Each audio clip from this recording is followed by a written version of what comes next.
Hello, everybody, and welcome into our second episode of the 2021 edition of Sundays with the Stallions. Today, we are live from the Stable Club at Cantine Field, and we have a great way to start off your Sunday. John Gross, Michael Gross, and this is a guy everyone in the area knows, the one and only Kevin Hinchy.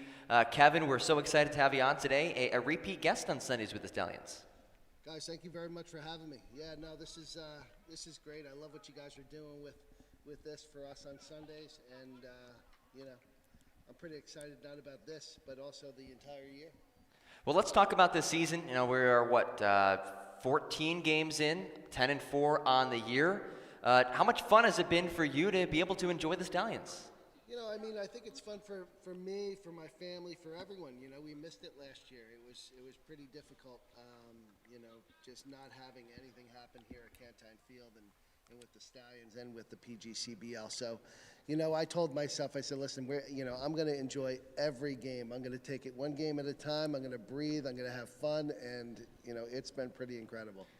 Missing last year, it's a big part of the community, right, in baseball. And now that it's back, do you see even more involvement in the community now that you have baseball back in 2021?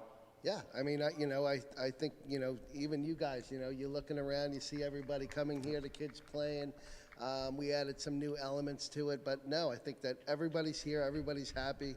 They're seeing really good baseball. I think our team's, looking amazing, and everybody's doing the same thing that we are. We're just breathing it out, being thankful for what we have, what we didn't have, and looking forward. Was there a moment over the past year, let's say past 6 months, where you really doubted the fact that the season would happen, or were you fully confident that we'd be playing this summer? I was pretty confident. I didn't know to what capacity that New York State would allow, what Ulster County Health Department would allow. But I was pretty confident we were going to get something in for sure. So let's dive into the team a little bit. Why don't we? I mean, let's do it. We have one of the best teams assembled here in Saugerties that we've seen, and they are just lighting it up on all cylinders. Tell us a little bit about the process of bringing all those guys in and what it's come to right now. Well, I mean, I'm not going to take credit 100%. I surround myself with really good people and people that have seen what our organization, what our franchise does, what our town does. And, they really reached out. They want to help. They want to have this experience for these young men from around the country, come to a place where they can get help, where they can have fun, and where they can, just enjoy their summer and enjoy the game that they love. And talk about having fun. It's a community atmosphere here. The second I came in here, I felt at home. It was family, right? And I'm sure that's what the players feel too. Is that something that you really stress when they come in and just with the Stallions family in general? I don't think, Mike, I don't think we need to stress it. I think that they feel it. They feel, what we do. We eat together. We practice together. I throw BP to them. So I'm not like an owner that's sitting on the backside just hanging out and watching the game and enjoying it. I'm in it. I'm in it from, throwing BP all day to getting ice to, ordering food to, hanging out to, eating at the end of the games. We do it together. So that's what we do. We are family. And not just eating, but eating food that is second to none with a private chef. It's been amazing this summer. And Michael had asked about kind of putting the team together and how that process works. How important are the relationships that you've cultivated with some of these college baseball coaches around the country? They're everything, I mean, there's a trust factor, John, that goes with all their players. They need to make sure, number one, that they're staying healthy, that they're getting their ABs. If they're pitchers, that they're putting in the work, that they're not getting overworked, that they're running polls, that they're taking care of themselves, that they're eating well, and once you build that trust factor with them, this is the place to go. Yeah, it's almost like picking up where you left off at school, right? You're coming out of the season with your college team, and you come right here, and you want to pick up right where you left off, and this is a great place to do it. Obviously the family atmosphere, but the level of talent, not just in this league, but on this team, is really just second to none. Yeah, I would. You see the boys coming in. We are deep. We're deep in position players. We're deep in arms. And Coach Doobie has been doing a tremendous job with the juggling, right? He's the master juggler for all of us right now. He makes sure that they're getting their at-bats, they're taking care of their bodies, and putting really quality ball players on the field every game.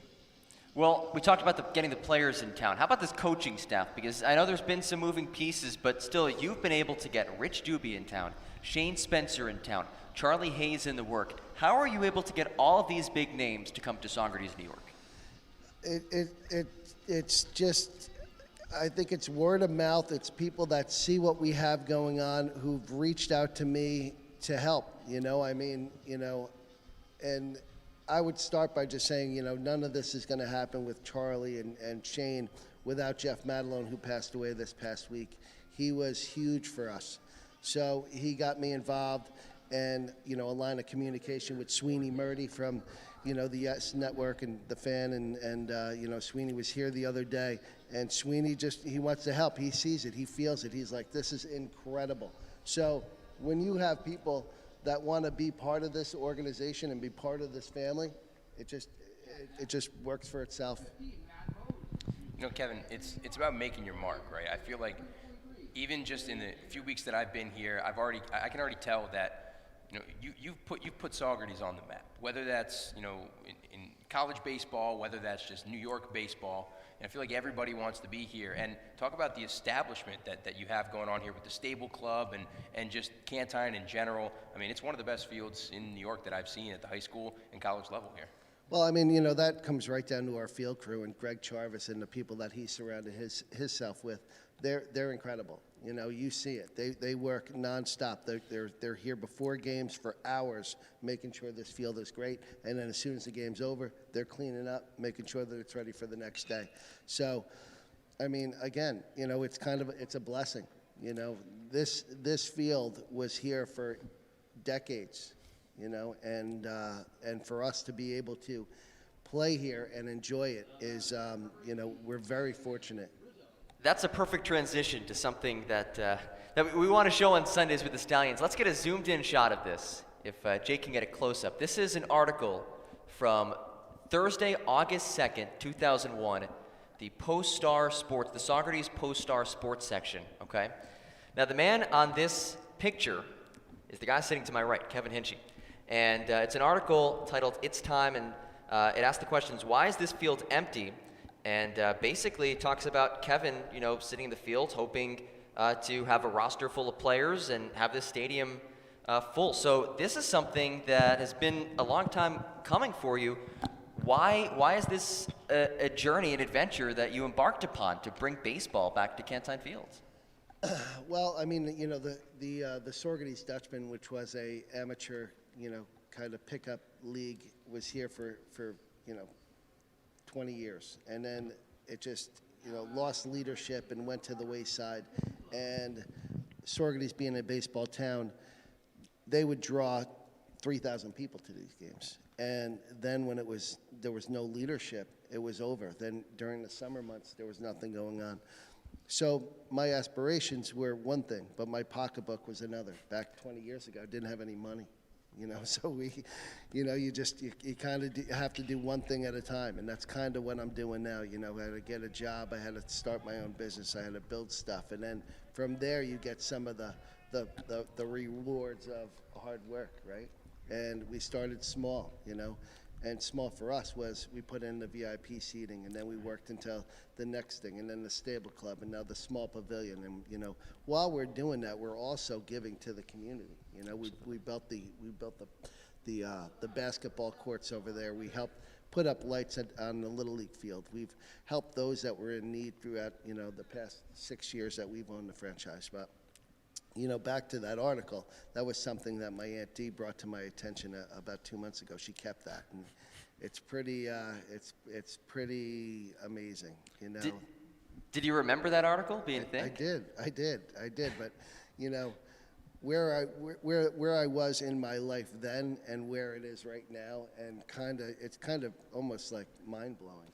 Yeah, and to look back at it and to look at where you are now and where it's come to, it also talks about the constant in mostly everybody's life is baseball. I know it's a constant in my life, it's a constant in your life here in Saugerties, and a lot of the community here, and that's what brings everybody together, you know? Yeah, well, I mean, we all just went through something really crazy in our lives, across America, across the world, right? And for us to be able to share some games together, even those who have had differences in the past, if they're here and, we hit a double or we score a run, everybody's high-fiving and we're having fun and we're together and, we don't have masks on now and, let's try to keep that into perspective, right? Absolutely. It's a big deal. Now, let me ask you this. What do you think that the 2001 version of Kevin Hinchy, who was sitting in that folding chair on the field right behind us, what do you think that Kevin Hinchy would say about everything that you've built here, the Stallions? John, that's a tough one. I don't think. Listen, no softball questions on Sundays with the Stallions. I don't know what you expected. No. I think he'd be pretty. He would have a lot of questions himself. How'd you do it? Who did you get to help you? What does your team, not the on-field team, but the off-field front office team, because they are equally as important as anybody. I mean, we have Ben and Anthony. They've been interning for me since January, and I told those guys, I said, listen, it's going to be here like that. Yep. And we have a lot of work to do, and they've been with me. I think they're physically and mentally exhausted, but we've only just begun, right? We got 14 games in. We got another 2/3 left to go. Yep, a long ways to go. And actually, you mentioned Anthony. He commented, "What better way to start a Sunday than with the Stallions?" I'm with you. And also Ben Boris. Remember Ben, right? Hey, Ben. Ben commented, "Hey, Kevin, I hope all is well. Roll ponies." And Ben's working with the Pittsburgh Pirates this summer. Yeah, and that's cool, right? And we talked about Charlie Hayes and Charlie's son, Brian is a stud on third base there. Just came back from injury, so Charlie was supposed to be here right off the bat. But him and I talked, and we talked about a week and a half ago, and it's like, listen, chase your son around a little bit. Right. Go do these things that we all wish that we could do. And he's having more fun watching Keith Bryant than he did ever playing. So that's pretty cool. But he said, Kevin, I'm going to be coming and hanging out with you guys. So Charlie, we look forward to hanging out with you too. Awesome. That'll be a lot of fun. And I mean, we've talked about all the accomplishments, everything that's been built here with the Stallions. I know there's a lot more to come. What are some future plans that you have for the team? Well, I mean, as far as team building and relationship building, we have a lot to do with what we have right now. I mean, you and I talked about keeping a complete and constant dialogue with some of these coaches from these different organizations that we haven't normally had. The UC Irvines, the Grand Canyons, but the ones that we've always had a relationship with, the Minnesotas, the Indianas, but communication, letting them know how the boys are doing, whether they're pitching, they're hitting, what they're facing, what they're throwing, how their workout regimen's going, so all those things are a big deal. But as far as the stadium's concerned, we have some really, really, really big things in the works for next year. Yeah, just make sure to stay tuned for that, because I know some big announcements will be coming down the pipeline, but a lot of exciting things down the road. Before I ask my next question, I just want to say, if there's anybody that has any questions watching, please go and comment. We'd love to answer some of those questions if you have. I'm sure, Kevin, you wouldn't mind answering some of those as well.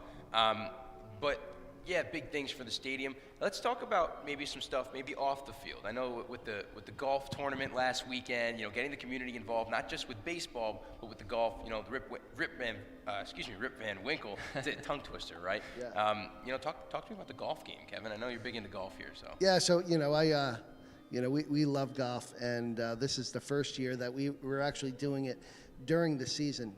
Gets everybody involved, and it was just incredible. I golfed with John Hepner, Damian Ferraro, and Shane Spencer.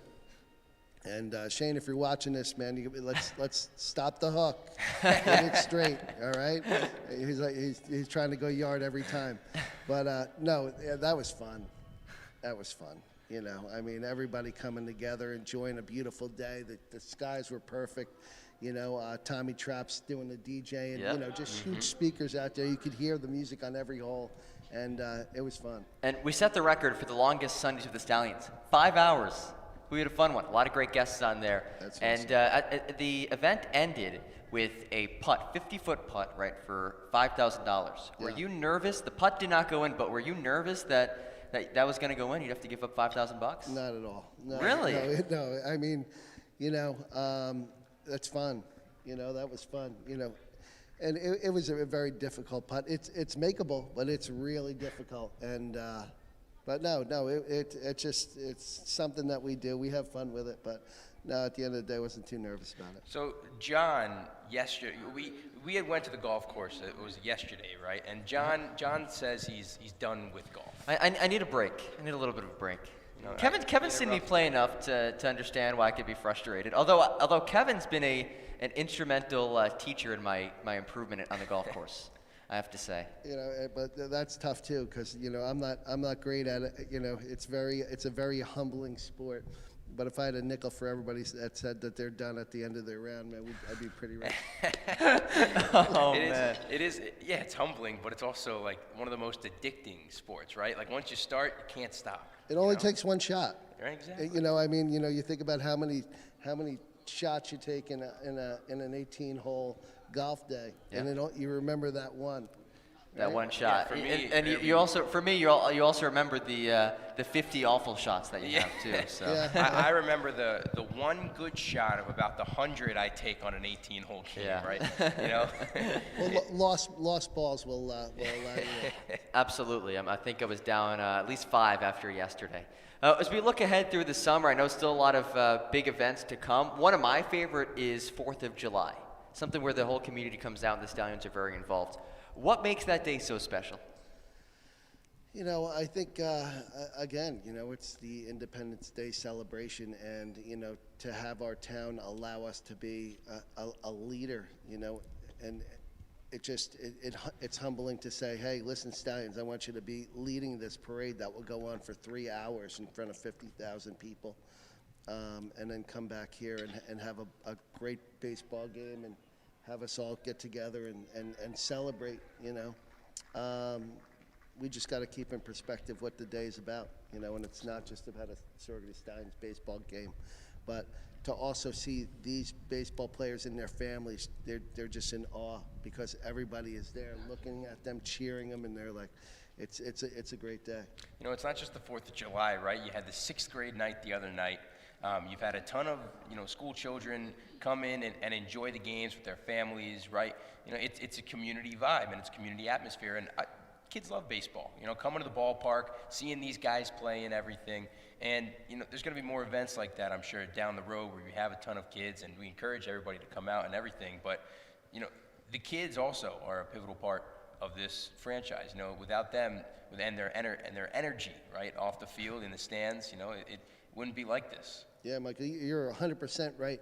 And, we were all talking about, the senior recognition night coming up this week. But, I said we have to do something for the 6th graders. They're moving up to the next level. They're going to the junior high, and they're missing out because they couldn't be allowed to do their graduation. So I said, let's do something here. We have the space to do it. Let's celebrate them, their hard work and their effort, and then allow them to have some fun at the game. And that was pretty incredible. That is something that we'll do forever. We'll do that forever. Yeah. What's curious? You put so much into this team, and I'm sure there's a lot going through your mind during a game. But what is your favorite part of being at a Stallions game? I think just watching the enjoyment of the people, because at the end of the day, and I've said this for years, if the community didn't make this their team, it's not going to work. And they represent, they have their hats on, the kids have the balls, they're getting the balls signed by everybody, they're having fun. And, if the kids are having fun, and we have those trailers out in the towns, right, and they see them spinning saying there's a game tonight, those kids are coming, and those parents are coming. So, it's fun. Walk us through that advertising process, going out and, putting the team out there and everything. Obviously, we talked about the players and the coaches to come in, but to bring the fans in, walk us through that advertising process. Well, I mean, for year number one, I did a commercial, right? We had a Stallion commercial with the limited amount of photos and things that we had from the year before I owned it, right? So I had a commercial put together that was run on every Yankee and Met game, you know, and it was a big marketing payment for us for 2 months. But I needed to start somewhere because they got to know you exist. Right. You have to get them there to feel the vibe to go, right? And that's the same thing as we have here at the Stable Club. Come on up, have a frozen margarita, watch the game from the deck, wear the center fielder out.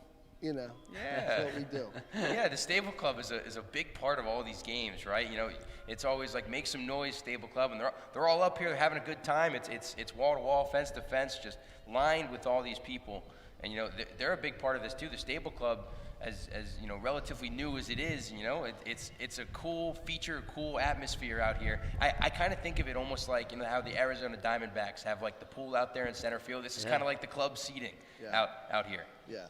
And, you know, Damian Ferraro runs this thing, and he does of the Stallion gentlemen. Well, thank you for tuning in. Thank you for tuning in throughout the summer. I know you've seen your fair share of great Stallions moments. If you had to pick a top 3, top 5, what are some of your favorite Stallions moments that you've been a part of? Oh. It doesn't have to be in order. Yeah. I know this is a tough one. Yeah, but. no, I mean, you know, I would say there's a couple. I would say Travinsky hitting a home run against Amsterdam here when I was on the deck to put us ahead for us to win that game was pretty cool. I think Luke Pedersen grabbing the last ball of a game in which I won the most wins in my season and handing that to me, that was pretty enjoyable also. And the walk-off win the first year I had the team, and there's pictures all about that. That was pretty special to me too. Awesome. Well, we saw one walk-off win this season. It was the first walk-off that I've seen, and now this is my 3rd season with the Stallions, so that was pretty cool. I'm feeling a couple walk-offs this year. Oh yeah. I just feel some walk-off magic, just the way that this team plays. They never quit. They never give up. Yeah, and you know what? The walk-off that was this year was on fireworks night too, so Right. it's an even sweeter ending to Yeah, that one. yeah, that was special. You know, Sweeney was here. Sweeney was in the booth for you guys, and then he was sitting right in front of us when that walk-off happened, and then the fireworks right afterwards, and it was that was pretty special. That was special. That was a great day. My wife and I were walking across the field, and you know, we were coming up to the Stable Club. We're just walking, and we're like, it couldn't get any better than this right now. No. It was like the perfect day. Yeah. It was a perfect day. Again, this is our 2nd episode of Sundays with the Stallions. Still about 6 or so minutes to go before we wrap things up. A reminder, if you have any questions or comments that you want to make sure to leave it in the live chat section. This is our first of, how many Sundays do we have? 6, 7? We'll have coaches on. We'll be at the car show. We go all over the place. Speaking of coaches, let's talk about Colin. Let's do it. So, I mean, you know, so our head coach, Colin Martin, has not been able to get here yet. He had big-time pneumonia in the hospital for months, serious surgery, lost a ton of weight, was out of work for a very, very long time. A lot of people down there had his back. You know, we were praying hard for him up here. I talked to him, you know, a couple times a week right now. He's putting a lot of weight back on. He's excited. He's coming up here.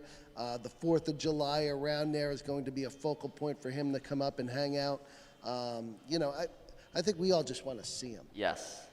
I'm with you on that. I want to meet him. I've heard so much about him. He sounds like one of the most fun guys. What I know about him is that he's hilarious and he loves fly fishing. Yes. And he's a great coach. And I was just going to say, you know that he's starting to get back to his normal routine because I've seen him with a couple pictures on social media of him catching some massive fish.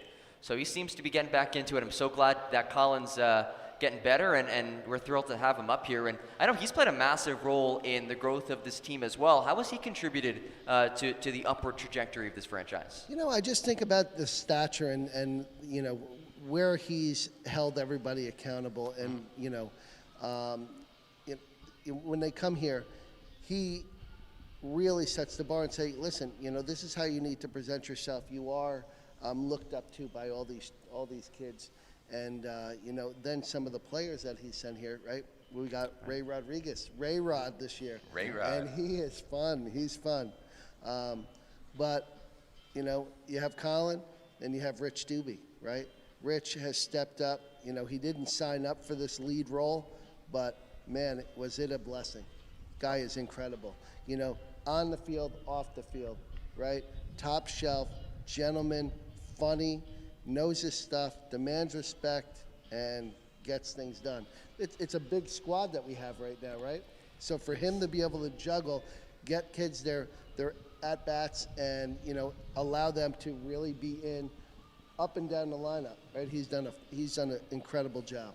And yeah, it's as much as he's coached baseball, this season is his first season as a head coach, which was kind of mind-blowing to me. But he's done a phenomenal job. I know we have Adam Cray in attendance too. Give a little wave to Adam. Adam's someone, I know there was, again, some late shuffling, but I know you reached out to him kind of just right before the season, and he came on out here. He's been a star. You know what, man? He's been a blessing in disguise. I didn't know what, you know, I talked to him on the phone. I looked at his resume. I said, listen, I need a little help. And he rolled the dice because he didn't know what he was getting into. But, you know, I see him rock, paper, scissors some dudes when they're hitting jacks, and he seems to be having a fun time. So as we start to wrap things up, you know, there's so much baseball in this area. Minor league teams, not too far away, but the Stallions have something special. If you could make a pitch to baseball fans in the area who are deciding what games to go to, what teams to follow, why should they come on out to a Stallions game? It's different, you know. The first thing is, you know, it's affordable. I mean, we kids under 12 are free. We can make it so a family of 4 can come in here. They can have food. They can have entrance gate for $20, and that's the way it's going to be. You know, that's when Renee and I first said we're going to do this. I said, this is what we're going to do. For $20, you've got to be able to come here.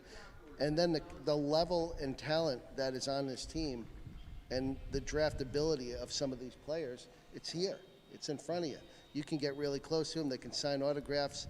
And, you know, once they move on, you can say, I was with that guy.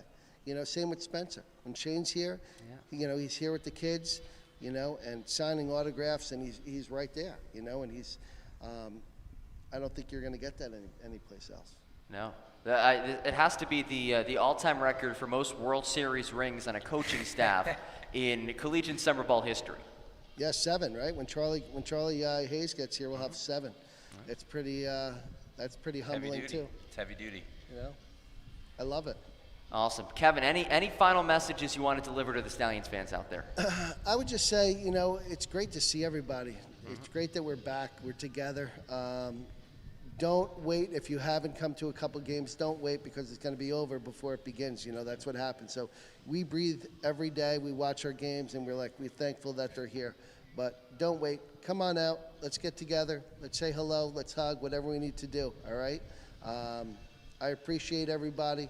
Love everybody, and I'm glad everybody is back to normal. Stay healthy and happy. Roll ponies. Roll ponies, and there you have it, folks. Kevin Hinchy, the one and only Kevin Hinchy. Kevin, thanks for everything that you do. Thanks for joining us today. Michael. The Stallions are in action today on the road at Glens Falls. We'll have that broadcast for you right here on our YouTube page, so make sure to tune in for that. Until then, my broadcast partner, Michael Gross, I'm John Gross, signing off from the Stable Club at Cantine Field. This has been episode 2 of Sundays with the Stallions.